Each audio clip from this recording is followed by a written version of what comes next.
Yo! Coucou! Hola, ¿cómo está? On se retrouve ce soir pour l'actualité jeux vidéo du mois. Je vous ai préparé un petit diaporama comme d'habitude avec des petites infos, il y aura des vidéos, des choses comme ça à regarder.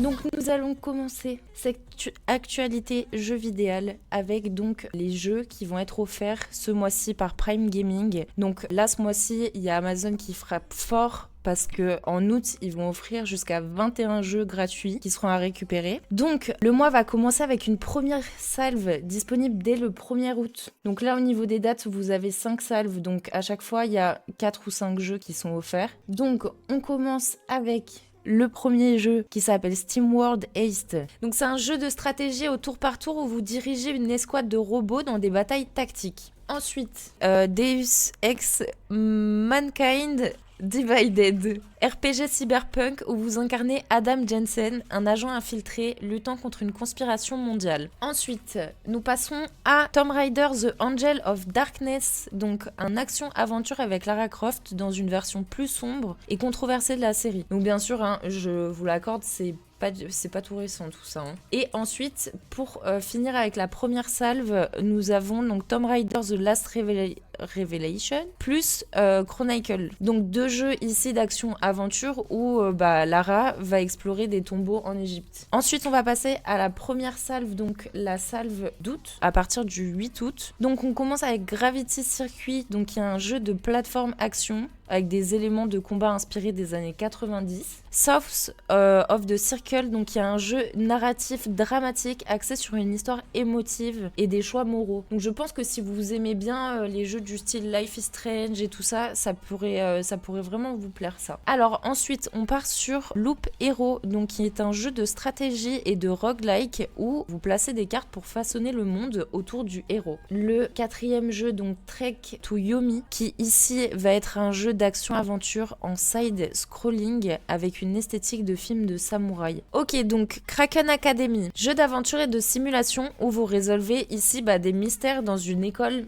étrange. Donc voilà pour les 5 jeux à partir du 8 août. Ensuite, on va passer aux jeux à partir du 15 août. Donc je vous ai dit, il y en a beaucoup, il y en a 21. On commence avec Beholder 3, qui est un jeu de stratégie et de simulation, où ici vous espionnez les locataires de votre immeuble pour le gouvernement. Ça me fait penser un petit peu au jeu Truc Your Neighbor là, auquel on avait joué, il y avait des personnages un peu aliens. Hard West. Donc, jeu de stratégie au tour par tour dans un univers western fantastique. En garde, qui ici donc est un jeu d'action-aventure de cap et d'épée où vous incarnerez un épéiste légendaire.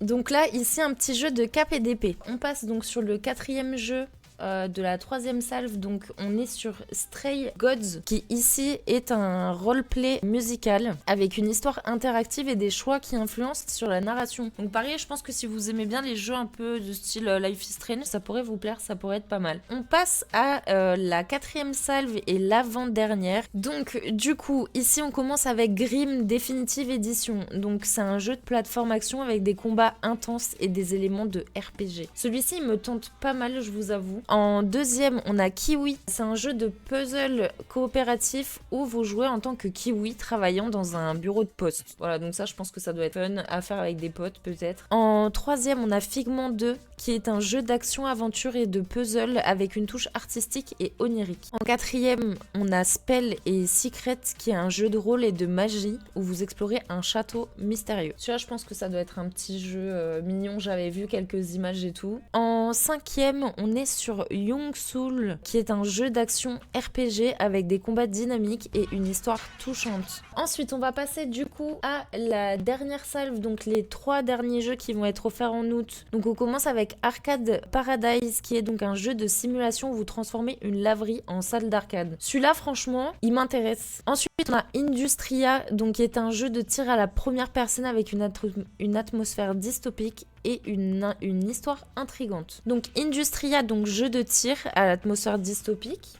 Et ensuite, on a The Collage Atlas. Donc là, on est dans un tout autre registre. Donc c'est un jeu d'exploration artistique avec des visuels uniques et une ambiance relaxante. Alors ça, l'image non, mais la description, ça me fait penser à un jeu auquel je jouais quand j'étais petite. Ça se présentait, c'était un bouquin en fait, et on tournait les pages et on avait des sortes d'aventures qui se passaient au fil des pages. Et c'était trop bien. Pour profiter de ces jeux, donc il vous suffit d'être abonné à Amazon Prime, qui coûte donc 6,99€ tous les mois, ou 69,90€ par an. Donc ça vous permet d'avoir accès donc à tous les services de Prime en fait, donc la livraison en 24 heures, Prime Vidéo, Prime Reading, etc. Et donc du coup Prime Gaming. Donc si ça vous intéresse, vous pouvez vous prendre un abonnement pour un mois ou un abonnement à l'année. Voilà, vous savez tout. Donc maintenant on va passer aux jeux donc PS Plus avec les jeux gratuits du mois d'août. Donc on va commencer avec Lego Star Wars, donc la saga Skywalker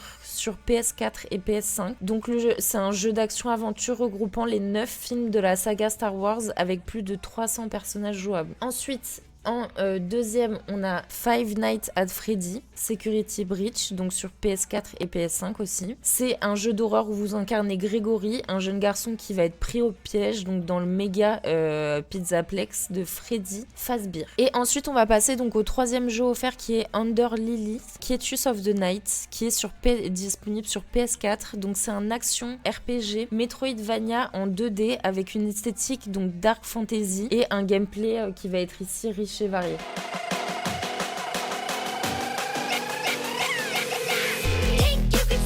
Ensuite, on va passer à l'article suivant. Donc l'article suivant qui va concerner donc Bungie, qui a licencié jusqu'à 220 employés et qui se rapproche du coup de Sony Interactive Entertainment. Donc ici en difficulté financière après l'échec de l'extension Destiny 2 en février 2023, Bungie annonce la suppression de 220 postes qui représentent 17% de tous ses effectifs. Donc le PDG Pete Parsons, donc c'est lui, il attribue cette crise à une gestion défaillante et à des conditions économiques défavorables. Parsons reconnaît des erreurs de la stratégie visant à soutenir 3 franchises historiques, ce qui a dispersé les ressources et surchargé les équipes. Notamment ici là pour Destiny et Marathon. En réponse, donc Bungie va repousser la sortie de Destiny 2, la forme finale, et va faire face à des défis pour Marathon. Pour atténuer la crise, Bungie prévoit de transférer 155 employés à Sony et d'annoncer 220 licenciements supplémentaires. Cette mesure vise à optimiser les ressources et à partager les risques avec Sony. Donc Bungie là va rester quand même une filiale indépendante, mais va avoir une collaboration plus étroite avec SIE qui est ici envisagé. Donc un projet en développement sera transféré à un nouveau studio sous l'égide de Sony, permettant à Bungie de se concentrer là sur Destiny 2 et Marathon. Il y a aussi eu des accusations de survente des performances financières à Sony de la part de Bungie pour conclure le rachat de 3,6 milliards de dollars en janvier 2022. Il y a une enquête approfondie qui est prévue par un certain Jason Schreiner de Bloomberg. J'ai massacré son blaze. Mais enfin voilà, donc ça sent pas très bon. Mais en tout cas, ils sont en train de se réorganiser et de trouver des solutions.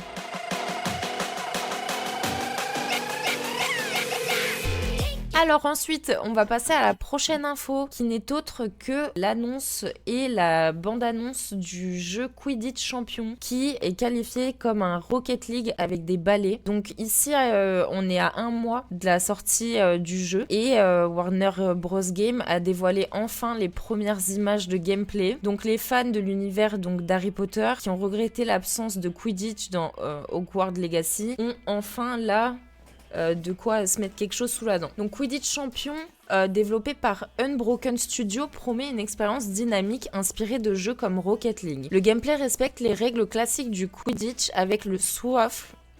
Désolé si je le dis pas bien. Le cognard et le vif d'or. Les joueurs voleront sur des balais magiques utilisant les portes de boost pour prendre l'avantage sur leurs adversaires. Le jeu proposera 2 principaux modes, donc un mode carrière solo où vous pourrez voyager à travers le monde pour participer à des ligues et gagner des trophées, et un monde compétitif en ligne où vous affrontez d'autres joueurs pour devenir une légende du Quidditch. Donc les joueurs ici pourront incarner des personnages des livres ou bien créer et personnaliser leurs propres personnages. Donc Quidditch Champion, il sera disponible le 3 septembre 2024 sur PC, PS5, PS4, Xbox Series et Xbox One. Donc sur quasiment toutes les plateformes sauf sur Switch, etc. Et l'édition standard sera également accessible aux abonnés PlayStation Plus. Donc voilà, donc je pense que ça c'est une bonne nouvelle. On se regardera les petites bandes annonces après. Non, vous savez quoi, on va la regarder maintenant.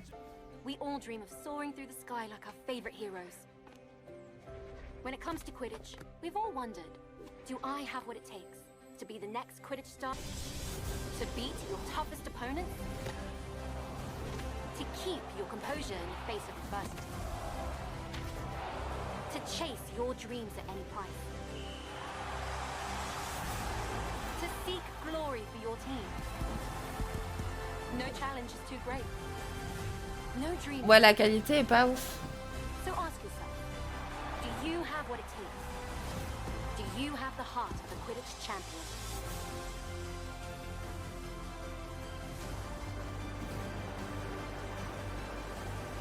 My bad. J'avais pas vu que je pouvais changer, désolée. La qualité était pas folle. Vous voulez que je la remette ou pas? Alors, donc Black Ops 6 sera disponible donc le 25 octobre 2024. Les joueurs pourront tester le mode multijoueur avant la sortie officielle grâce à une bêta en 2 phases. Donc il y a d'abord une première bêta, donc la bêta fermée du 30 août au 4 septembre 2024 pour tous ceux qui auront précommandé et les abonnés au Xbox Game Pass. Et ensuite, il y aura une bêta ouverte du 6 au 8 septembre qui sera accessible à tous sans précommande nécessaire. Donc les horaires exacts de la bêta seront annoncés sur les réseaux sociaux du jeu. Du coup, pour accéder à la bêta, donc à la bêta fermée, donc comme je vous ai dit, il faut précommander le jeu ou être abonné au Xbox Game Pass et vous recevrez le code de téléchargement pour la bêta du 30 au 4 septembre. Ceux qui ont joué à Black Ops 6 et qui ont fait des tests donc ont relevé plusieurs innovations importantes, donc notamment l'omni-mouvement, donc un système de déplacement amélioré avec des sprints latérales et arrière, un gameplay dynamique qui inclut donc des sprints multidirectionnels, des glissades et des plongeons, et une automatisation avec un système simplifié des mouvements pour les joueurs moins expérimentés. Donc ici le jeu il sera disponible sur PC, Xbox Series XS, PlayStation 5, Xbox One et PlayStation 4. On passe donc à... Alors ce jeu, je vous avoue, je ne sais pas comment le prononcer. Avowed a été repoussé donc, et sortira donc le 18 février 2025. Ici donc on parle d'un repli stratégique de Microsoft parce qu'ils ont préféré décaler la date plutôt que de sortir en même temps que Dragon Age. Donc le prochain RPG très attendu du studio Obsidian a été repoussé au 18 février sur PC et Xbox Series. Ce report annoncé par Microsoft sur X, anciennement Twitter, vise à alléger le calendrier de sortie et à donner plus de temps à Obsidian pour perfectionner le jeu initialement prévu pour cette année. Ce changement de date va permettre notamment à Microsoft de mieux gérer ses sorties, en particulier face à la sortie de Dragon Age The Veilguard cet automne. Donc je pense qu'ils avaient prévu de sortir le jeu au même moment et ils se sont dit que c'était pas une bonne idée et je pense qu'ils ont bien fait de décaler les dates. Donc ils ont aussi mentionné qu'il y avait d'autres titres à venir comme Indiana Jones et le Cercle Ancien et Towerborn. Alors ça, je connais pas du tout Towerborn, dont les dates de sortie devraient être précisées lors de la Gamescom de Cologne. Donc en fait, je pense qu'ils ont essayé d'anticiper et de pas tomber en même temps que la sortie de ces jeux pour se laisser le plein potentiel sur leur jeu, quoi. Donc ici, Avowed se déroule dans l'univers d'Eora, déjà exploré dans Pyre of Eternity. Il propose une vue à la première personne, un système de combat varié incluant magie et armes, et une narration riche en choix. Développé par Obsidian, également derrière The Outer World 2, Avowed, je le massacre, promet une expérience immersive et profonde. On va se mater la petite bande-annonce. Ok. Avowed. Find the root of this terrible plague and put an end to it. He is wrong. The dream scourge is but a symptom of a deeper, more dangerous rot. Go, tame the chaos that plagues the living lands, so that those who remain standing can shape its future. They both deceive you. There is more wonder in this world than eyes alone can see. You must open yourself to its mysteries. Tend to Il a l'air beau, je trouve. no matter how wild. And become what the living lands truly needs. Its protector.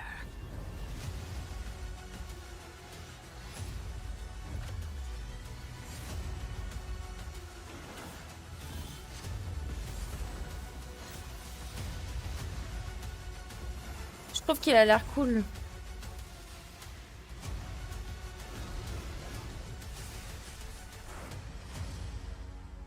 Donc ça a sorti le 18 février 2025, les petits potes. Alors ensuite, on va passer à Supervive. Supervive, donc, qui est un nouveau MOBA qui a vraiment de grandes ambitions. Donc le jeune studio Theorycraft, dirigé par les anciens vice-présidents de Riot Games, Jo Tung et Jessica Nam, lance Supervive, un MOBA hybride qui mêle éléments de MOBA traditionnel et de Battle Royale. Les joueurs en équipe de 3 doivent survivre sur un archipel d'îles en collectant des artefacts pour améliorer leur champion. Donc là, c'est inspiré donc de Battle Royale. Supervive promet une approche fraîche avec des mises à jour fréquentes. Les joueurs peuvent s'inscrire au playtest dès maintenant, avec une bêta ouverte prévue pour la fin de l'année. La sortie officielle est attendue pour 2025. Donc ici, avec une équipe expérimentée et une vision innovante, Theorycraft Games espère se faire une place parmi les plus grandes du genre. Donc vraiment, ils ont des grandes ambitions.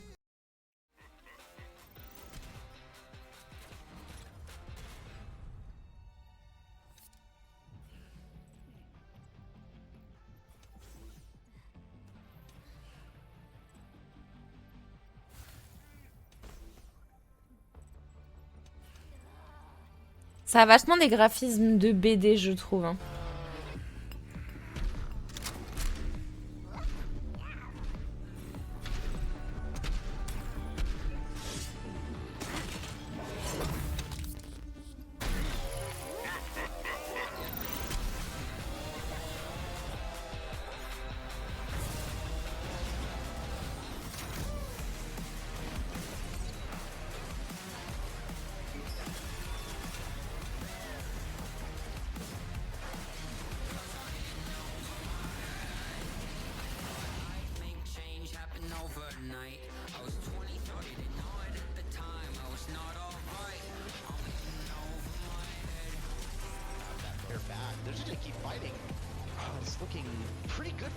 Ouais, ça fait LOL aussi.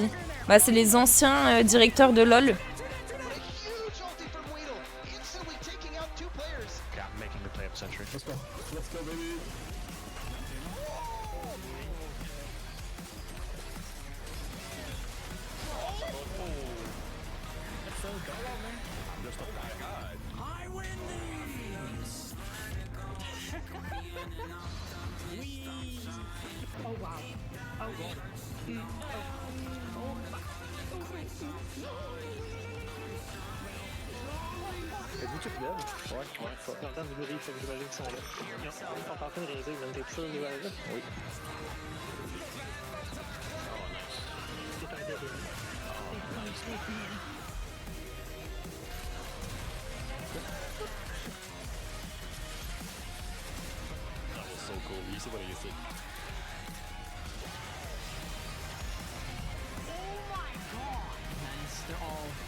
Elle est cool, la musique.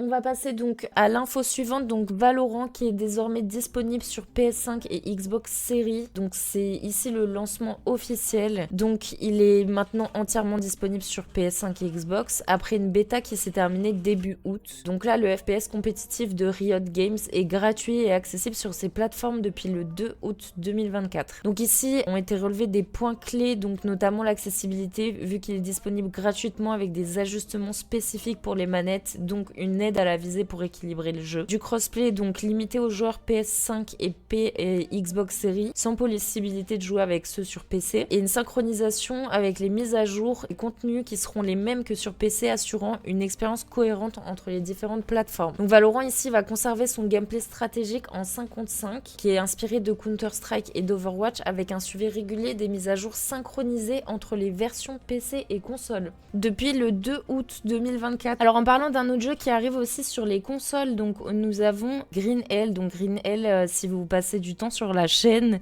ou si vous êtes là depuis longtemps, vous savez que j'affectionne tout particulièrement ce jeu et que je trouve les développeurs vraiment généreux avec sa communauté, notamment parce que ça fait très longtemps que le jeu est sorti et qu'ils continuent de faire du contenu gratuitement, donc l'équivalent de DLC payant pour d'autres jeux. Et eux l'offrent gratuitement à ses joueurs et je trouve ça juste super généreux de leur part, déjà de continuer à faire du contenu dessus, mais en plus de l'offrir gratuitement. C'est top, surtout que ce jeu est vraiment bien. Il pourrait se permettre de les faire payer, mais non. Donc voilà. Donc Green Hell, le jeu de survie intense de Crépy-Jarre, débarque sur PS5 et Xbox Series XS le 14 août 2024. Pour l'occasion d'ailleurs, nous retournerons jouer sur Green Hell où je vous apprendrai les bases de la survie de A à Z. Donc les versions PS4 et Xbox One ne seront plus mises à jour après cette date. Donc au niveau des nouveautés et des améliorations, donc il y a une mise à niveau gratuite. Les joueurs ici qui possèdent une version PS4 ou Xbox One peuvent passer gratuitement à la version current gen en acquérant une nouvelle console. Les graphismes ont été améliorés, donc les portages incluront des améliorations graphiques ainsi que les 3 dernières mises à jour PC dont le patch PvE Flame Keeper. Donc ça fait partie des nouveaux modes, vous savez qu'on avait vu et qu'on ira tester aussi. Donc si vous voulez, c'est une sorte de tower defense dans le sens où vous avez votre base, vous allez avoir des vagues d'attaque et vous allez devoir défendre votre camp.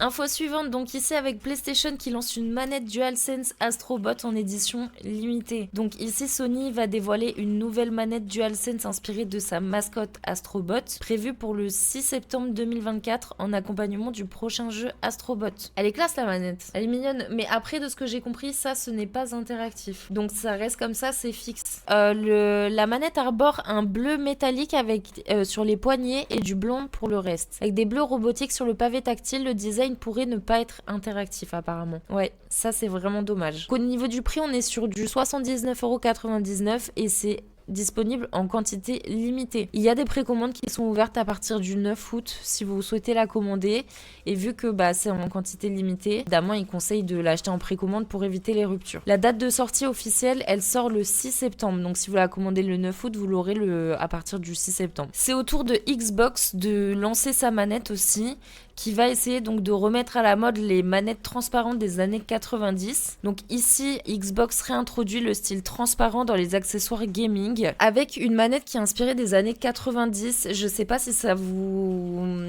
vous vous souvenez, mais moi personnellement, j'avais une Game Boy qui était transparente. C'était l'époque aussi des manettes transparentes. Je sais pas si vous en avez eu aussi, mais j'avais une Game Boy violette transparente où on voyait tout l'intérieur, c'était trop bien. Les manettes transparentes, personnellement, j'adore, je suis une grande fan. Je sais que c'est pas au goût de tout le monde parce que c'est assez particulier, mais de voir l'intérieur, j'adore. Alors, ici donc le design, il est complètement translucide avec une teinte bleutée rappelant les accessoires rétro. Ce modèle, il va permettre de voir les composants à l'intérieur. Un clin d'œil nostalgique au design transparent des années 90, donc c'est exactement ça. Au niveau des caractéristiques, donc ici, ça va conserver les mêmes fonctionnalités que les autres, donc manette Xbox Series, poignée caoutchoutée, des gâchettes et une croix directionnelle métallique. Le prix ici, on est sur du 69,99€ et ça va être disponible en précommande sur le site de Microsoft. Donc là, c'est pas une édition limitée. Donc ici, la manette là, elle marque un retour notable à un design vibrant et visible. Pourrait présager une nouvelle tendance dans le monde des accessoires de jeu. J'espère vraiment qu'ils vont suivre le mood et repartir sur des trucs transparents comme ça. Enfin, c'est peut-être pas au goût de tout le monde, mais perso, j'aime beaucoup. Il y aura d'autres couleurs, je sais pas. J'aimerais j'aimerais bien une rouge. Oh, j'aimerais trop une rouge, ça serait trop bien. Alors, pour rester sur la partie tech, j'ai un dernier petit truc à vous montrer. Donc ici, c'est une Nintendo Wii miniature et qui serait donc un porte-clés fonctionnel. Donc ici, les passionnés de rétro gaming vont adorer la Nintendo Kawaii, une version miniature et fonctionnelle de la Nintendo Wii conçue pour se fixer à un porte-clés. Donc ici, les dimensions, elles sont de 6 cm sur 6 cm sur 1,6 cm, 1,6 oui. Au niveau des matériaux, nous sommes sur un châssis en aluminium avec des gravures et marquages stylisés. Au niveau du refroidissement, nous sommes sur une dissipation passive de la chaleur et la connectivité. Donc nous sommes sur un connecteur magnétique à 12 broches avec une station d'accueil avec USB-C, port pour manette GameCube, sortie vidéo et audio. Donc sur ce tout petit truc, il y a tout ce qu'il faut. Et donc pour l'esthétique, elle est équipée donc de fenêtres en acrylique avec des LED RGB. Donc au niveau de l'état du projet, donc la Wii Kawaii est encore en développement et sera en open source une fois terminée. Elle est créée par Yveltal Griffin et elle ajoute une touche de nostalgie à la technologie moderne, tout en permettant à la communauté de contribuer à son évolution. Impressionnant hein, quand même, hein, ce qui peut être fait. C'est ouf, hein. Donc voilà, c'est terminé pour la partie tech, les amis, et on va passer à la partie finale de cette actu jeu vidéo. En général, on se termine toujours par un petit point sur l'actu film, sur ce qui se passe dans le monde du cinéma.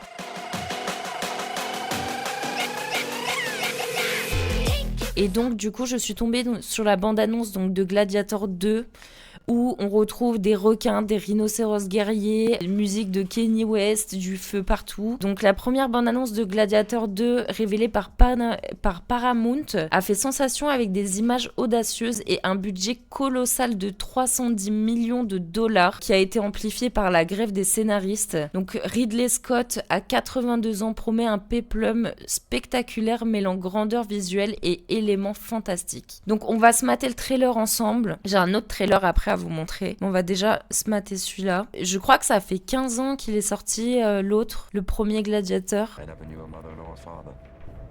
You will be my instrument. Who are you?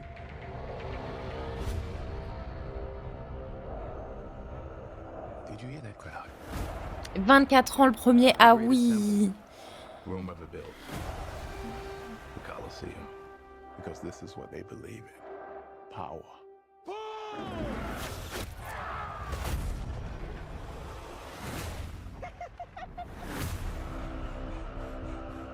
General Acacius, there are victories yet still to come. Rome has so many subjects, she must feed them. They can eat war!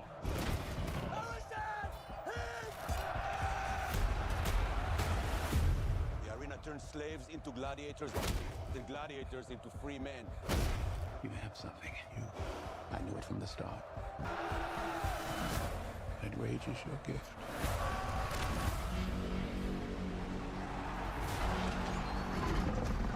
This is about survival! Survive! Hold together and when it charges, break for the wall.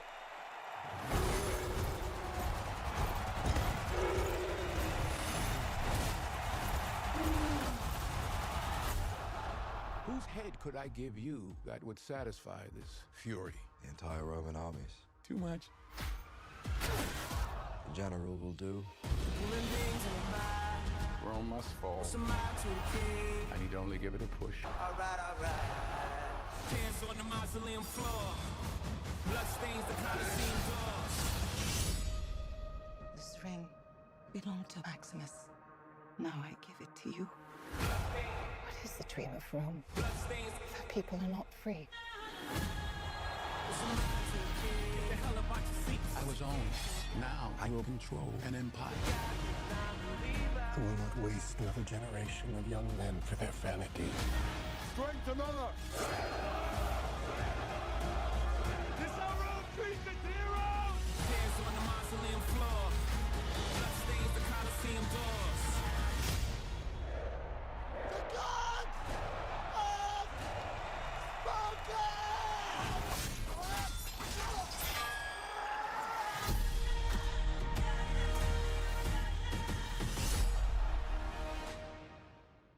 Je suis toujours autant étonnée. Ouais, c'est assez étonnant, hein, on va pas se mentir. Hein. De voir ça, franchement, tu te dis, mais putain, mais les divas, quoi.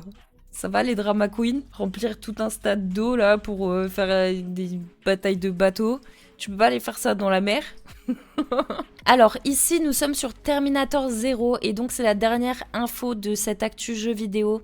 Donc ici, il y a le trailer de la nouvelle série animée qui est sortie. Donc la franchise Terminator, emblématique de la science-fiction depuis les années 80, se renouvelle ici avec Terminator 0, une série animée événement à venir sur Netflix. Le trailer dévoilé promet une expérience aussi spectaculaire qu'horrifique. Donc je vais vous montrer la bande-annonce et je vais vous dire un petit peu l'histoire, l'intrigue et tout ça.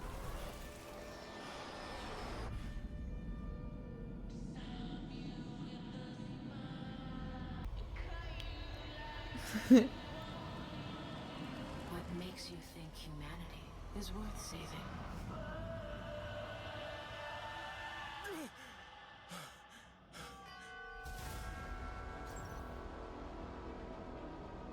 Knowledge is power. If you understand something, it can never truly control you. Skynet will come online. In an act of self-preservation, it will enact nuclear strikes. I believe that humanity still has a fighting chance. I believe that you have the power to change our fate. Skynet has sent a Terminator back in time. You are the only one who can do this. Tell me where Malcolm is. If a Terminator can't get to Malcolm, the children will be its next target.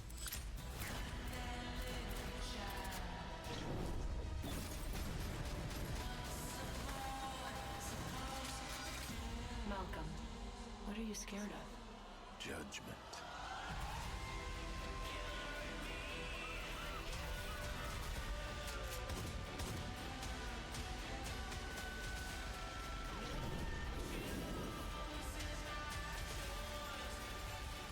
The end of the world comes tomorrow.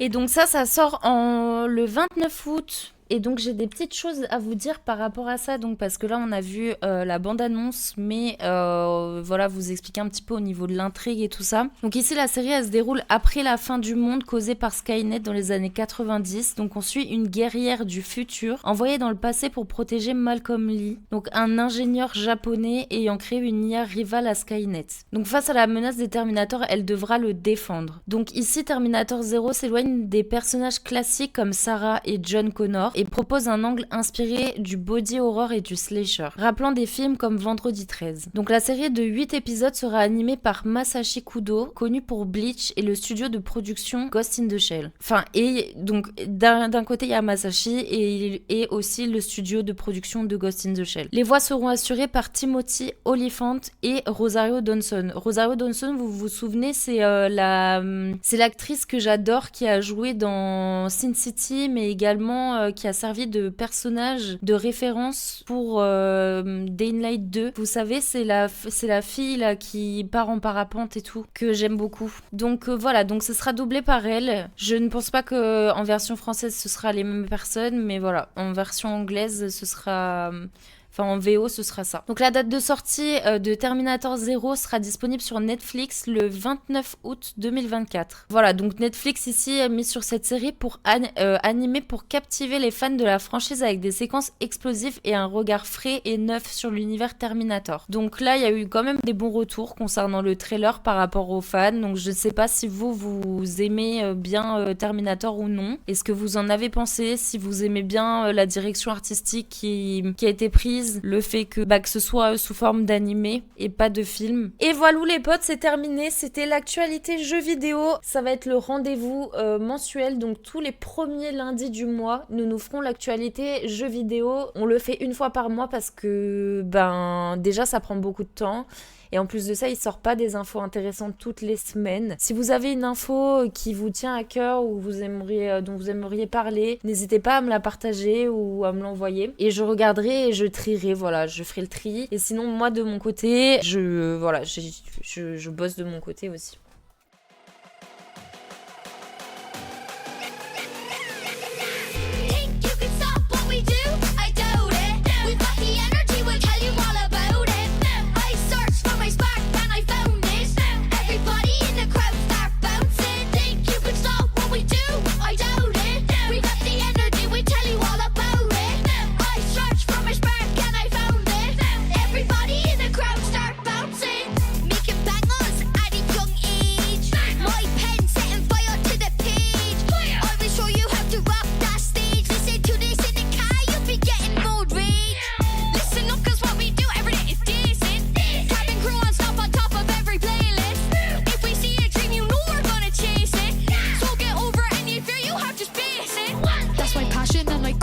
Without it.